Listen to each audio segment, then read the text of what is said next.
À présent, mesdames et messieurs, nous allons écouter le message de monsieur le Premier ministre Ousmane Sonko, qui, comme d'habitude, va nous indiquer la voie à suivre pour un Sénégal prospère, tourné vers l'avenir, sous vos applaudissements.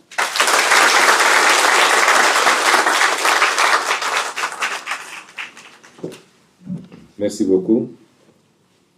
Monsieur le ministre secrétaire général du gouvernement, Madame la secrétaire d'État auprès du Premier ministre, chargée des relations avec les institutions, et Mesdames et Messieurs les collaborateurs, chers invités, Mesdames les femmes.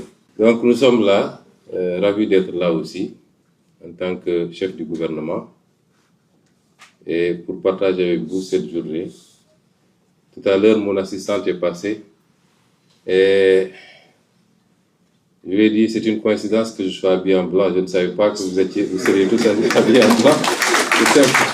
C'est simple, une coïncidence. Et je lui ai dit, quel est le programme? Elle me dit, on a 3 ou 4 panels. Je lui ai dit, mais vous, un jour ouvrable. Au lieu d'aller travailler, c'était hier la journée sans réalité. Donc, allez travailler, vous êtes là à faire des panels. Ça veut dire que toute la journée aujourd'hui, vous n'allez pas travailler. Je suis donc ravi d'être là, de partager ces quelques minutes. Malheureusement, à partir de 10 heures, nous avons une réunion de l'autre côté au palais. Je ne pourrai pas être là plus de 10 ou 15 minutes.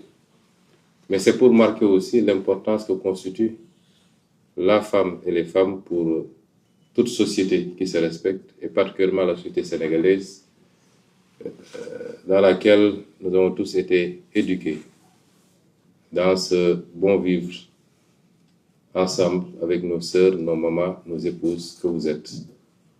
Et nous tenons à perpétuer cette tradition. Notre vision de ce que doit être la femme, je crois qu'on l'a suffisamment explicité à travers nos discours, à travers nos récits, mais également à travers les ouvrages que nous avons publiés, mais aussi à travers nos programmes politiques. Il ne s'agit pas de parler d'égalité, il s'agit simplement de tout faire pour que chaque femme ait ce qu'elle mérite. De la même manière que tout homme doit avoir ce qu'il mérite. De par son mérite, c'est important. Nous devons travailler à égaliser les chances, mais à travailler même à discriminer légèrement quand il le faudra, pour permettre aux femmes de rattraper ce gap.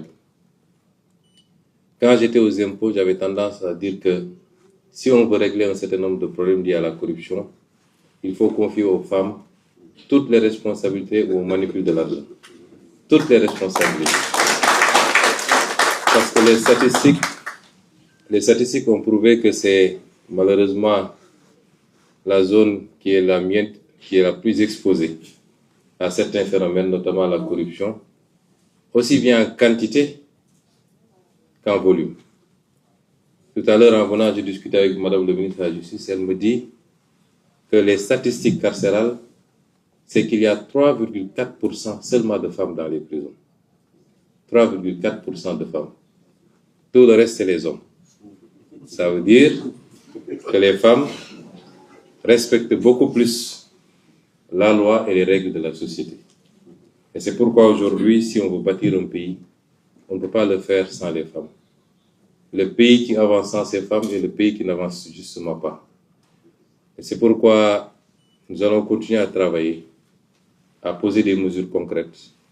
Je peux annoncer parmi ces mesures-là la réforme foncière, surtout en zone rurale, qui devra permettre aux femmes d'accéder à la terre, qu'elles sont les plus nombreuses à travailler d'ailleurs en zone rurale.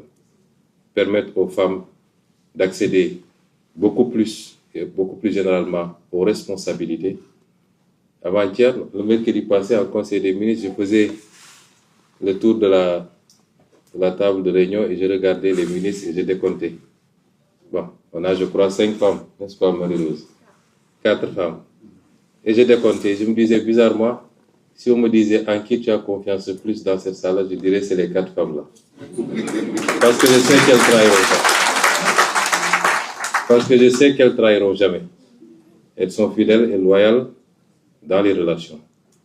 Et c'est pourquoi aussi, même ici au sein de la primature, nous avons essayé d'impulser un certain nombre de choses pour les femmes, notamment la crèche.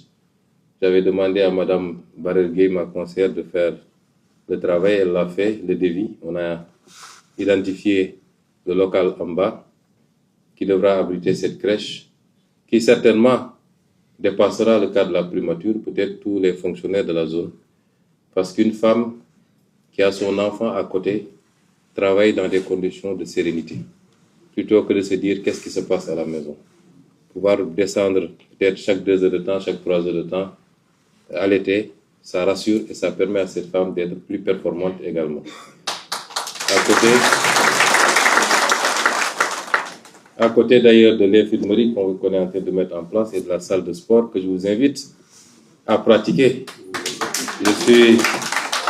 Je suis souvent content quand j'appelle Mme Yacine Fall vers 20h.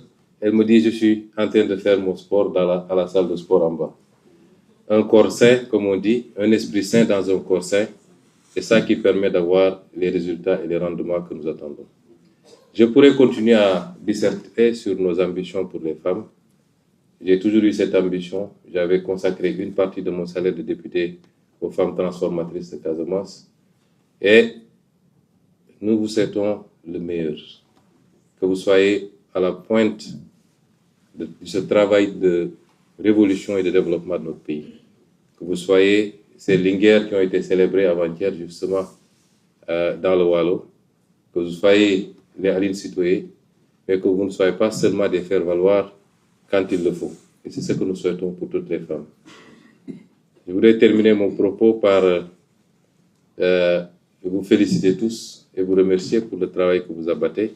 Je pense qu'on a dépassé maintenant l'ère où, dès que vous parliez d'une femme dans la fonction publique, on vous disait qu'elles sont là pour se maquiller.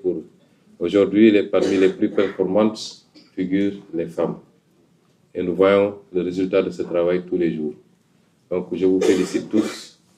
Je fais une mention spéciale à mes assistantes, Mme Top et Mme Saré, et particulièrement Mme Saré, avec laquelle je suis depuis presque maintenant 22 ans, depuis les impôts. Une femme dévouée, loyale, compétente. Et je voudrais lui rendre hommage, et à travers elle, vous rendre hommage à tous, à toutes, et vous souhaiter une très, très bonne fête de 8 mars, que ce soit une fête qui ouvre les portes du progrès, du progrès pour les femmes, de toutes les femmes du Sénégal et toutes les femmes du monde, du rehaussement de votre place dans cette société, aussi bien dans les foyers que sur le champ du travail. Je vous remercie.